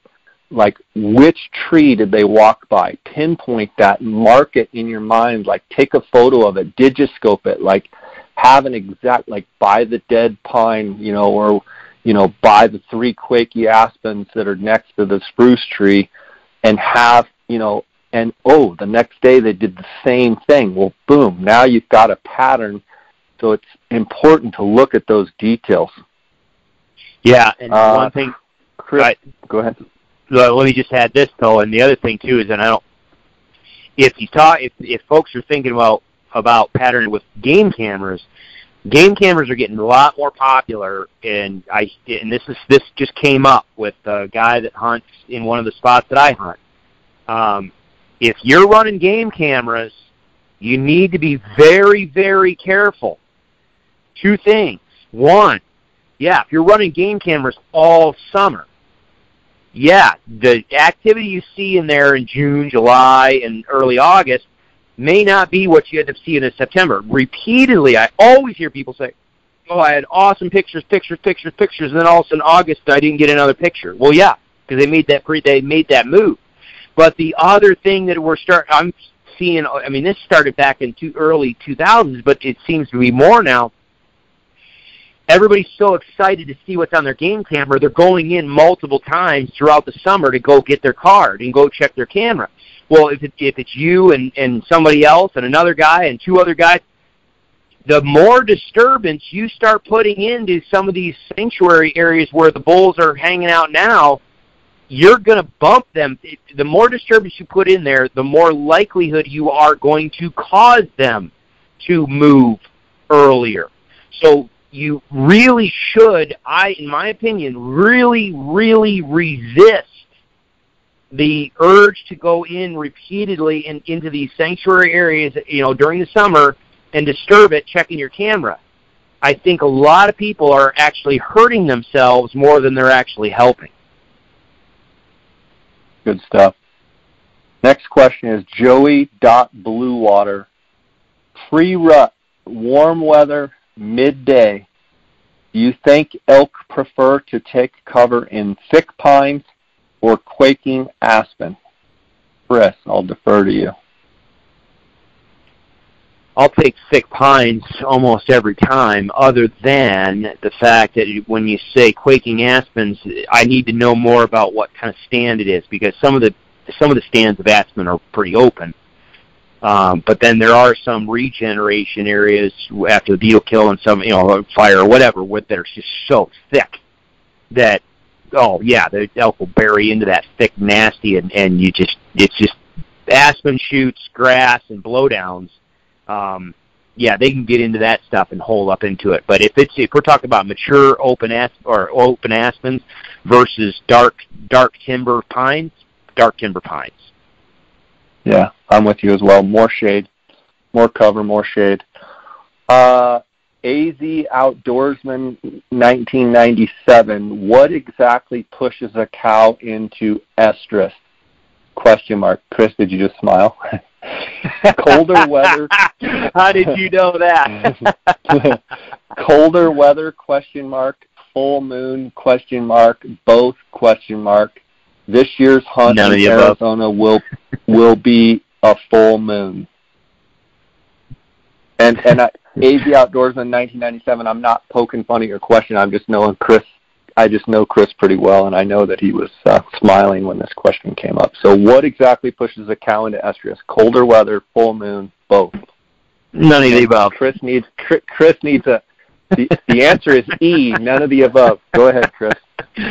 No, I'm laughing. Jay knows this. I'm laughing because on the elk module, there was an 8-part series about that question specifically. It's called Rethinking the Rut. What actually causes a cow to cycle? I'm not going to give you all the juicy tidbits, but no, the fall equinox. The fall equinox, the photo period, the change in photo period is what triggers cow elk hormone cycling, all hormone cycling. But it, by and large, the number one trigger is going to be fall equinox, and then number 2, I will give you probably the next level is going to be body condition of the cow. Moon, you're going to see moon phase. There's a whole discussion on that in the website too. Moon phase generally just changes, or you can see a change in intensity level and timing of activity around moon phase. Colder weather, you can see a change in intensity of activity and timing of activity. So those things can affect what you see out there. But from a cow cycling, photo period and body condition, and then like 4 or 5 other little things. Whether there's a bull, whether she's got a bull near her and she's been with that bull for a while, that'll affect it. Whether or not she's synchronized with the other cows that she's been with can affect it. Whether she has a cow or a calf at her side, or if she lost her calf, that can affect it. But the 2 biggest ones are body condition and that fall equinox. Yeah, and to AZ Outdoorsman 1997's question, I know his question's about what pushes a cow into estrus, colder weather, full moon, both. I think what he's also alluding to is the fact that a lot of people say, oh, it's cooler weather, so we're going to hear more bugling, we're going to have more action. Well, that may be true. And then, there's a full moon, so at night we hear more bugling, that may be true, but we've talked about before on this podcast, that isn't a cow in estrus. That's there you go. Bull elk feeling good and bugling more. But a lot of people attribute estrus and, the cows must be going crazy because it's cold out and it's a full moon, and the reality is, where's that photo period at? Just because you're hearing bugling doesn't mean at all that even a cow's in estrus. Let's go to the next one. Joey Bluewater again. Early season archery, do you expect bulls, single or groups, to be higher than cows or similar elevations? Or lower? All the above. Do you expect the bulls to be higher or lower in general than cows? Or similar. Yeah, they can be all of the above. The bulls are going to, and again, we're talking about age class. Age class is going to be key here, because if you have a younger age class bull, he's going to be shadowing those. He's either going to be in with the cows, or he's going to be shadowing those cows, and so he's going to be near those cows somewhere. But if you're talking about older age class bulls, then all of the above. They can be anywhere. They are going to go where they find sanctuary and where they find the best forage. You're going to find some big bulls right on tippy top of the alpine. And then you're going to find other places where there's big bulls that are down low. I know some places that the bulls, the elk rut up above about timberline, but the bulls literally spend all summer down behind the highway in golf courses and behind the residential subdivision because it's shady, it's cool, there's good grass, and they feel safe there. So it really depends on your area, and it depends on the age class of bull that we're talking about. Younger age class bulls, absolutely, they're going to be somewhere near those cow-calf groups.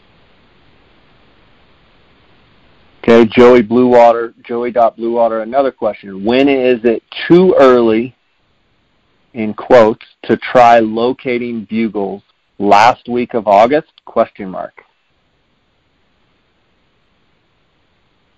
You jumping on that one or what? Well, I would say in Colorado, in Utah, in Idaho, in some of the high country areas, it seems as though you hear guys talking about bulls bugling, the 15th, 20th, of August, that they hear bulls bugling at last light, at first light. So to say, Joey asking the question last week of August, ? I don't think it's too early at all to try locating bugles the last week of August. I think that's very customary. Now, I will add that if you're not a good bugler, the last thing I would want to do is be up there bugling like crazy in your high country basin just to get them to bugle. Chris has talked about before, like, if you can see them and they're there, like, you don't want them out just cranking away because you don't want other hunters getting on them. But I to answer his question, I mean, I think it's, last week of August up in the high country of Colorado, heck yeah, I'd be out there, throwing out locating bugles, trying to, get a bull to answer. Chris? Yeah, I always carry the bugle with me, and no, I mean, I never talk about them as a locating bugle. I talk about contact bugles, and the reason why elk are using them at that time of year, or giving them that time of year, there's a variety of reasons, but by and large, yeah, there absolutely could be bulls either bugling or responding to what he dubs as a locating type bugle. But there's a lot of other bull vocalizations as well that are absolutely deadly early on. But if you just want to go and prospect and you want to listen, you absolutely opening day of Colorado season, I will have my bugle around my neck, and I will probably at some point during the day, either that morning or either that evening or maybe the next day or whatever, I will do a level, what I kind of term a level 1 contact bugle. It's just start high, go low. You can hear bulls do that year round, really, but no, end of August is not too early at all. Okay, the next question, the long claw says, when do bulls start to join the cows? ? Do bulls move to them or vice versa? ? Chris? Yes, bulls move to the cows generally, and then it just depends on the bull. Again, I've talked about it a couple times now. Age class is going to make a big difference on when we're talking about moving, but if we're talking older age class bulls, usually it's right about when they start going hard antler. When they start feeling like, okay, things are happening, they'll make that move. Now, I've seen in some places where some of these older age class bulls are actually making a move earlier. I think they're just wanting to get a jump on everybody else, especially if you're in an area that there's competition. I've seen some places where they've actually made that move a little earlier and got in with the cows a little early. But typically it's when they start going hard horn, when they start rubbing that velvet, it's on. Now they start tracking down where those cow-calf groups are, and they start making those moves. So, does that answer it? Yep, I'm with you there. Next question is Nick, NIKPRANTSEVICH. Which Muzzy broadhead you prefer and why? Thanks. I've actually shot the Muzzy Phantom, which is a 2-bladed broadhead, and it actually has a bleeder blade, and I've shot those Muzzy Phantoms get incredible penetration. A lot of times you don't get a big blood trail, but they do penetrate awesome. I don't use the bleeder blade. I haven't used any other Muzzy broadhead, so that's really the only one I've used. I don't even know if they still make them anymore, but at one time they flew pretty good, and they penetrated really well. Chris, have you used any of the Muzzy broadheads? No. Okay. No experience with it.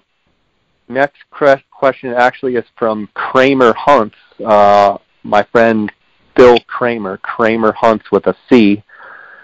Best tactic for silent bulls in a thick area. So I'm assuming he's talking about kind of early archery season, hunting a thick area, but the bulls are quiet. Chris, what's your best tactic? What time of the year? Early, he say? Well, yeah. My question was early season archery, Muzzy, and early rifle season. So I'm assuming he's talking, rutting time frame, bugling season time frame, but thick area, quiet bulls. I end up using a lot more subtle vocalizations in that case. You can use, there's all sorts of from whines and moans and that type of stuff to huffs. There's a lot of the subtle bull vocalizations that you can use that are not a bugle, not trying to overpower anything. But the biggest one is playing the wind, getting in close, and then very purposeful, limited call. We've talked about I use the targeted strategy quite a bit, where you start the vocalization, you basically make contact with the lost mew, and then transition to that assembly mew.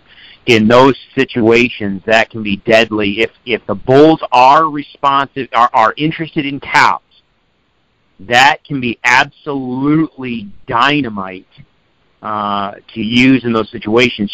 Just really tone it back as far as your intensity and frequency of calling. And a lot of times it's best even just to start off with maybe using a lost calf mew, just a high-pitched calf sound, just so it's plausible that a calf, if everybody's hunkered down and staying quiet, most adults know there's a reason for that, so they all will keep their mouths shut. And so if you come in there and start sounding like a mature cow and start ripping and roaring, or another bull bugling or whatever, it just sounds unnatural. However, kids, and this is what I talked about last year this previous year at the ISE show, kids, young calves, they don't know any of that. They will take cues from the adults, but sometimes kids are kids and calves are calves, and they want to go play, and all of a sudden somebody starts yapping, so it makes sense that one of the calves is going to pipe up. So maybe start that way, and then just go to assembly mews, and maybe some whine, but just, low-key stuff to start. And I would really stress the get in tight so that the animals don't have to move very far. And then again, the other one would probably be, if you can do it with the wind, don't overlook those midday hunts, because sometimes they get in the middle of part of the day, they get restless, they want to stretch their legs. Let them get in close, let them get up 10, 11 o'clock or whatever. They can be oftentimes a little bit more curious and mobile at that time too. So I'm going to add for Phil, tactic for silent bulls in a thick area. I would ask, can you glass it? Like, can you get up high and can you see into where the elk are so they're quiet? So, sneaking around and getting on them, you might end up spooking them. If they're silent and you've got the whole archery season and you're, on a particular bull, I might try and get up high and just watch them, see what they're going to do. I might not even go after them that day or the next day. I might actually let things kind of, settle down. If they're silent because they've gotten pressure, or they're silent just because nothing's going on, I might try and observe, try and see what they're doing before I go diving in there. If I do go diving in there, I'm going to go quietly. I'm going to be extra quiet. I'm going to be listening more than maybe I would if they were blowing and going.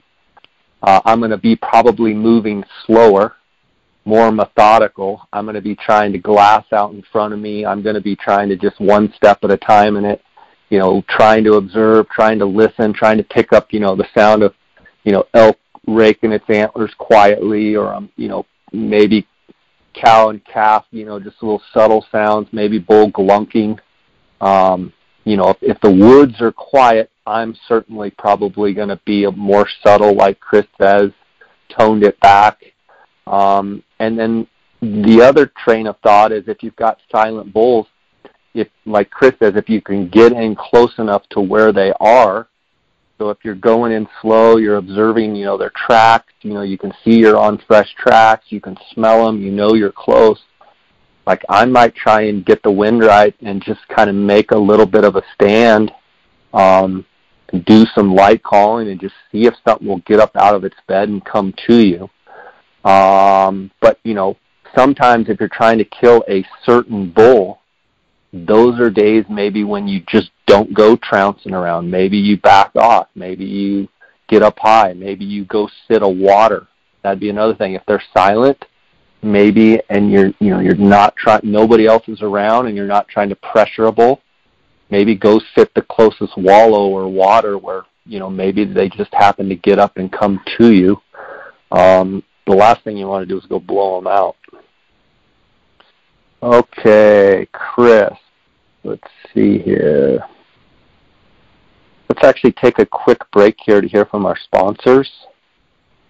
Guys, I want to thank KUIU.com, that's KUIU.com, for their sponsorship of this podcast. And KUIU Ultralight Hunting makes the best ultralight hunting products on the market today. From items like the Peloton 240 full zip hoodie, the Chugach NX rain jacket, and the Super Down Ultra jacket, which will be going on my hunts to the Northwest Territories here soon. If you're talking about KUIU pants, some of the pants that I like are the Guide pant. That's for colder weather hunts, like down in January on my Coues deer hunts. You've got the Tiburon pant for the warm season hunts. That's got the air dock technology where it breathes really well. You've got the Attack pant, which is probably their #1 selling pant. You've got their new Pro pant, which is their all-season, all-terrain hunting pant with a new quiet ultra suede foam lined knee pad.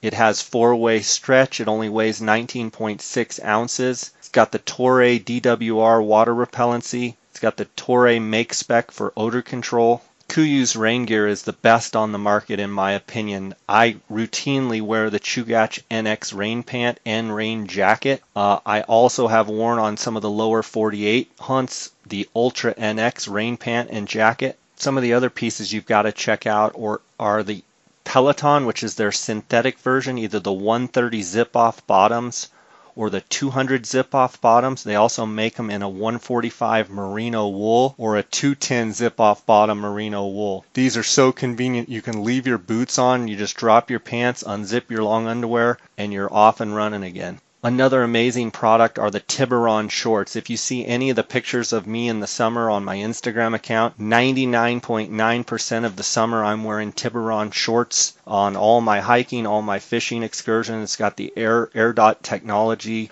They breathe really well. They're very well fitted, and you guys should check them out. The Tiburon short, fantastic product from KUIU Ultralight Hunting. KUIU has an amazing selection of products from jackets and vests, pants and shorts, shirts and tops, footwear, accessories, lifestyle apparel. They have a wide range of packs from the Icon Pro to the Ultra.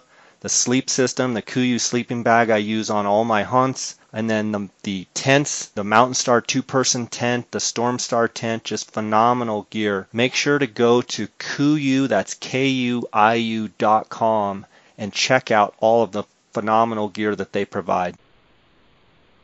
I want to thank the Outdoorsmans.com for their sponsorship of my podcast. I want to let you guys know they are the optics authority, and if you're looking for any binoculars, spotting scopes, rifle scopes, make sure to get a hold of the guys at the Outdoorsmans.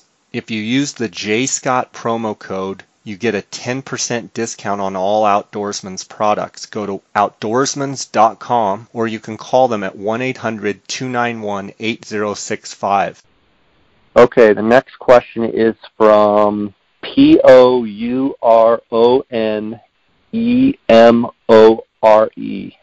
Some of these names are, I don't even know how to pronounce them. I'll just spell them. I know. I just got my street. It's just Chris Rowe. There it is. It's either Chris Rowe or Rowe Hunting Resources. Just make it easy. Yeah. First elk hunt this year, I'd be ecstatic with any elk. Should I go for the opener or wait till later? You pitching that to me first? Yep. The fastball right down the middle. Yeah, I will. I always advocate go early. Don't. Here's why. I hear if he has to take a certain block of time off and he has to schedule that. And that's it. I mean, he's got 1 week done, end of discussion. That's it. Or he's coming from out of state and making one push, and that's it. Okay. Yeah. And now, any elk. He's saying cow or bull. Any elk. Any elk. God, it's hard because I don't know where he wants to hunt and what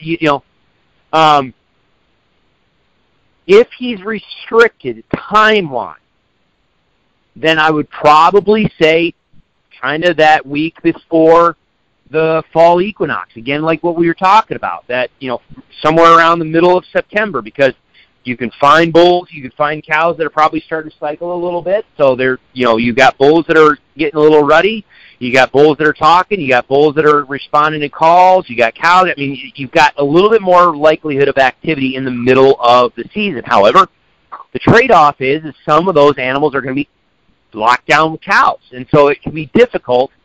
If he's talking any elk, then probably that's what I would say is you shoot for some time in that mid-September time frame, and you're probably going to be good. But if he's local enough to where he can hunt multiple weekends, dude, go opening weekend. Don't restrict yourself. Artificially. I hear, there's guys that do this every year in Colorado. They're like, oh no, I don't even go hunt until, after muzzleloader season. Well, you just sat on the couch for 3 weeks of your season. Yeah. Why? I killed my bull. We killed our, look at the bulls we killed last year. We killed that giant bull last year opening, or the 4th day of season. I killed mine like on the 11th of September, I think. I've killed most of all of my elk in the first week of season. I think I've killed, I'm trying to count. I've killed maybe 3 in the second half of season, maybe. Everything has been within the first week, if not 10 days of season, pretty much. So I always advocate early. Yeah. I know you always advocate early. I would say that if this guy is, first elk hunt, he's never been on an elk hunt. If he's talking Arizona, in my opinion, this year, because of the drought, I would probably pick the second week over the first week. That would be my choice. His first elk hunt. Well, obviously he's saying any elk, so it's probably not an Arizona tag because you'd have to have a bull or a cow. So he's probably a Colorado hunter, I would say. Yeah. So I'm kind of with you. Like, I could see how someone on the first elk hunt going early, potentially maybe not hearing much bugling. Everybody's fired up. Usually everyone's there opening weekend. I mean, I think going around that, 10th of September, go when you might be hearing some more bugling would be my suggestion. But I hear what you're saying. Next question is, go ahead. No, the only thing I was going to add is because the other thing too is hunter pressure is going to adjust. You're going to have some effects on that too. So the other thing for him to consider, I said that middle part of September, maybe that week before muzzleloader, if he's Colorado, that week before muzzleloader season, you'll just have a fewer people in the woods. But if it's just any elk in his first elk hunt, go when there's probably going to be some bugling and there's probably going to be animals cruising the landscape really eager to come to a cow call or, Yeah.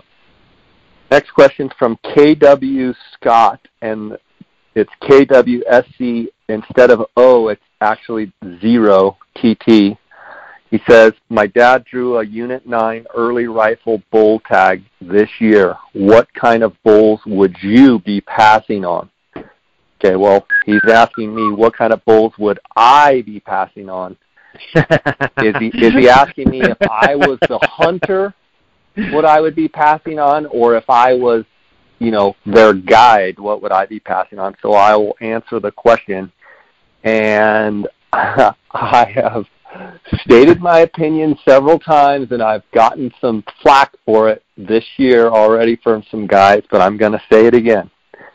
In my opinion, on the early rifle elk hunt in Unit 9 after a 2-week archery season this year, in my opinion, if you can kill a 350-plus bull on the early rifle tag, you are doing fantastic. Oh, good. If you see a 350 bull this year, put him on the ground.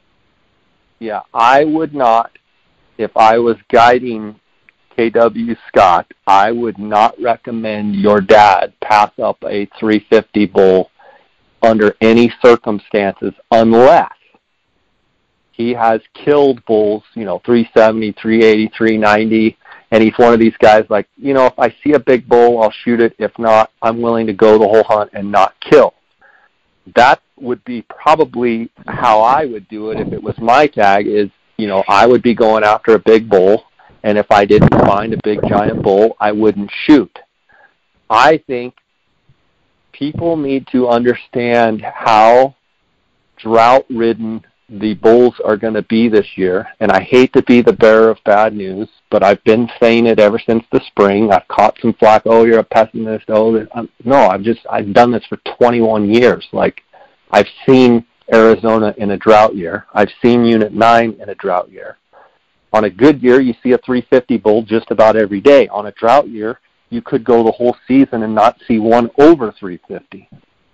So my suggestion would be to do a lot of scouting, figure out what the inventory and how the antler growth is in Unit 9, or you can listen to the J. Scott podcast. I'm going to be doing some during the season, kind of early September, during the archery season, talking to Chris Rowe, talking to Steve Chavel, talking to some people, and saying, what are you seeing out there? And then I would take that into account, and then always, does your dad, is he even a hunter? Is he just wanting to go and hear elk bugle and is going to think it's an awesome experience and he's going to be happy with a 320 bull? I think people that are not avid hunters can ruin their experience by saying, well, Jay says don't shoot unless it's 350. Hear me correctly. If it's 350, in my opinion, you need to be hammer down shooting. If your dad is one of those that's never shot an elk, he may have a great time killing a 305-inch bull and think it's the greatest time he's ever had. So you've got to keep in mind that it's your dad's tag, not your tag, KW, and always keep that in mind. When I had someone earlier said, hey, my wife drew a great archery tag in Utah, da-da-da-da-da. I'm like, hey, man, remember, it's her tag, not yours. Yeah, I think if I remember right, she was pregnant too, and I'm like, don't drive her into the ground. Like, it's not your tag, it's hers. Make sure she enjoys it. Chris, anything to add there? No, I mean, like I said already, this year they're subdued. I mean, their antler growth is much subdued. So, I mean, yeah, you see a 330 bull that's a mature age class 330 bull. He was probably a 350 plus bull last year. You know what I mean? So, or could have been if he had the good growth this year. So that's the thing is you look at age class of that bull. Is it a mature bull? And like you said, yeah, if his dad just wants a nice, mature, good-looking bull, goodness gracious, this year, all of a sudden, 340 bull starts going, yeah, maybe anchor him. You know what I mean? Because he should have been a 360 bull or better. You know, so it's up to him. I mean, that's what I think. Communication on his tag. What does he want? What experience? You know, that's the thing. Is the hunter. And what does the hunter want? What does the experience? Does the hunter want? If he sees a good-looking 330 bull, I mean, we see this all the time in Unit 9 and everywhere else. People come into the unit like, I want 380 or better, and then first 320 bull walks in and whack, you know? Okay? Yeah. But because it's the best looking bull that they've ever seen. Okay, well, it's up to the hunter. But, yeah, they're right. definitely off this year. One thing I will say, too, and I'll make a bet with the listeners out there, I'll say that there will not be more than 3 bulls. So 3 bulls over 350 killed on the early rifle hunt in Unit 9. Anyone that wants to take me up on it, the bet is lunch, and they have to be legitimate, over 350, like look at a photo like not my uncle scored it and it's, 379, like legitimate. I don't believe there'll be 3 bulls over 350 killed in Unit 9 on the early rifle hunt. I'll bet anybody, we can bet lunch on it, and if I'm right, I should have a slew of lunches. If I'm wrong, I guess I'll have to pay out a bunch of lunches. Joey Weem, W-I-E-M, just trying to kill any bull, more cow calls or young bugles. OTC Colorado Archery, September 1st through September 9th. Just trying to kill any bull, more cow calls, or young bugles, First 9 days of September. Chris? Not even a question. More cow calls. If he cow calls correctly, if you cow call the way I do, that's not even a cow call, kill a bull. Yep, I'm 100% agreement. Cow calls. First 9 days of September. If you're a halfway decent cow caller, you should be able to get a shot at any bull for sure. Yeah, not that bugling's not going to work, but just that's what I would do. I mean, no. Yeah, Danny Ender. It's Danny.ENDER. Would you rather hunt yourself Unit 23 Archery, rut, or early rifle? So he's talking 23. He didn't specify whether it's north or south. Danny, I would personally rather hunt archery, either 23 north or south, for the sole fact that you would have 2 weeks to hunt rather than 7 days on the early rifle hunt. One of the things that I like about the archery hunt, you get the 14 days, you get first crack at the bulls, and the bulls typically are not as broken up as they are in Unit 23 by the early rifle hunt. Those early rifle hunts can be phenomenal bugling, but a lot of times you're dealing with broken antlers. So my answer is archery hunt. Chris, your answer? Same. Nothing to add. Okay. Next question is Sean_Kowalski, KOWALSKI 95. AZ early 6A archery. Rutting activity early in the hunt, later in the hunt, or sporadic?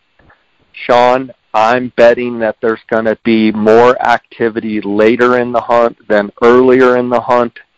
I think this year being a drought year, I just think that last week is going to be more bugling, more activity than the first week. Chris? Ditto. Nothing else to add. Okay. Okay. Here's a question that, we're at our last question, and actually, unfortunately, I can't answer this question. It's Outlaw Keith James. Best bullet and powder match for your setup. I'm assuming that he's talking muzzleloader, and I know virtually nothing about muzzleloader hunting. I have guided a few muzzleloader hunters. Chris, I don't know if you want to take a stab at it, but it's just out of my area of expertise as to, giving them the best combination of bullet and powder match. Yeah, no, and unfortunately, I really don't think that I could, even if I did, only because I know so many of those. If this is muzzleloader, it depends on what rifle you have. Some it just depends on what your gun likes. You know what I mean? What your muzzleloader likes, you're going to have to play. I think, yeah. And this is from my uncle who used to shoot competitively muzzleloader. He always would play with different stuff. It's just kind of like with turkey loads. People ask, what's the best turkey load? Well, turkey load and choke combination. Well, that can be, it depends on what you got, so I think he's just going to have to play with it. Yeah. But that's not my expertise.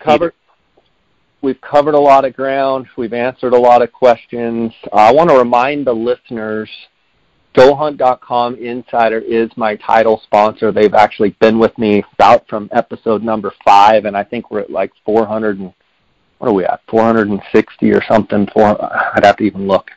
We're at a bunch of episodes, so they've been with me a long time. If you're curious about the GoHunt Insider, right now they are offering a free 30-day trial. So you can go to GoHunt.com/JScott. Follow that URL, and you can get the free trial. So you can go on for 30 days. You can go on there. You can be just like you're an Insider member. You can look at all the different states. You can look at all the draw odds, the harvest statistics. You can read the strategy articles. And I think it's important. It's a free trial. It costs you nothing to go check it out. I get emails, get direct messages all the time from people saying that, they've tried out this 30-day free trial and they've been members now. I don't know how much longer they're going to do this 30-day free trial. So, guys, if you're not a GoHunt member, go check it out. It's GoHunt.com/JScott, and that will get you to the 30-day trial window. Go check it out. Chris, I want to thank you for your time as always. I know the listeners enjoy having you on. I know the listeners enjoy listening to you. And I want to give you a chance to let the listeners know where they can find you at Roe Hunting Resources and how they can sign up for a Roe Hunting Resources membership. Just thanks for coming on and sharing all your time with us. Oh, always. I enjoy it. I do. People can find me pretty much anywhere on social media or the website, just Roe Hunting Resources, ROE Hunting Resources. So Instagram and Facebook are the ones I'm on most often. Twitter, not so much. But and then YouTube, same thing. Got a bunch of videos on YouTube. So, but just rowhuntingresources.com, and then you can click on the sign up, for the elk module and that type of stuff. But people need to remember too, if they type in that J Scott podcast at the end when you go through to sign up, it'll ask for a little promo code. Type in the J Scott podcast, it'll take 20% off. So it is stupidly cheap. You can get it for like $20 or something like that for a 3-month deal. So it's worth it. It sure is worth it, Chris. Thank you for your expertise. Thank you for your time. And look forward to seeing all your exciting stuff this fall. And you took a kid out last year on his first hunt and he killed a 355 bull. I can't wait to see what you do this year. Maybe I need to get you to take me out and shoot a 355 bull. Well, he's coming back out. So the funny part is it's going to be an interesting test to see how he handles this year, whether he comes into it thinking it's going to be the same or what. I don't. Oh yeah, he thinks it's easy. Yeah, he's a good kid. He's probably. I'm not joking. Yeah, he's probably one of the best hunters. Even though he's, I think, 15, 16, he's one of the best hunters I've ever hunted with.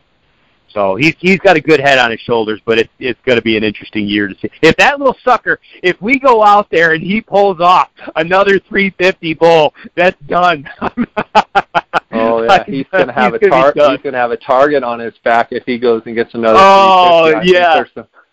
There's some OTC Colorado hunters gonna have a bone to pick with him. Oh, for sure. Man, exactly. So we'll see.